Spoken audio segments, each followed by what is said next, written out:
கிறிஸ்துவுக்குள் அன்பான கர்த்தருடைய பிள்ளைகளை, இன்றைய வேத வசனமும் ஜெபமும் சங்கீதங்களின் புஸ்தகம் 119 சங்கீதம் 105 வசனம்.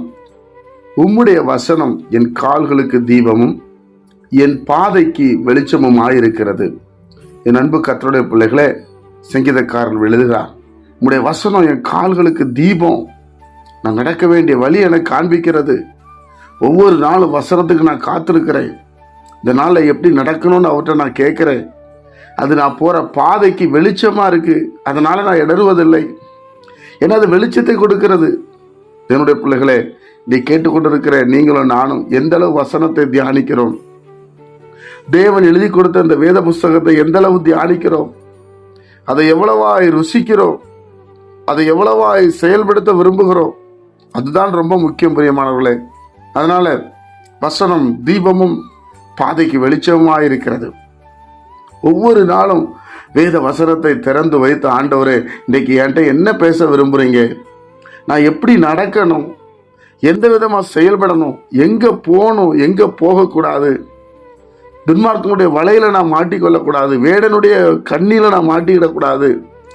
இப்படி நாம் ஒவ்வொரு நாளும் தேவனுடைய சமூகத்திலே சார்ந்திருந்தால், தேவனுடைய பிள்ளைகளை கர்த்தர் நமக்கு வேண்டிய தூதனை அனுப்பி நம்மளை விடுவிக்க உண்மையில் அவராக இருக்கிறார்.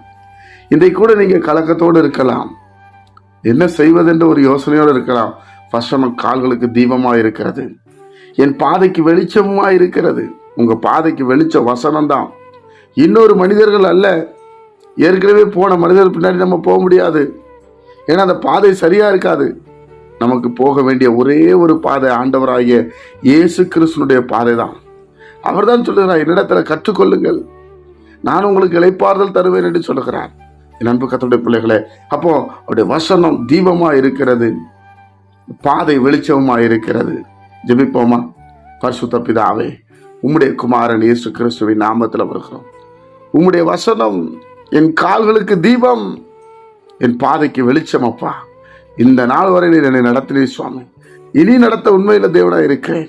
கேட்டுக்கொண்டிருக்கிற ஒவ்வொரு பிள்ளைகளை ஆசீர்வதியும், பலவீனங்களை மாற்றும், போராட்டங்கள் விலகட்டும். அப்பா, அவர்களுக்கு சமாதானத்தை தந்து வழிநடத்தும்படி நாங்கள் ஜெபிக்கிறோம்.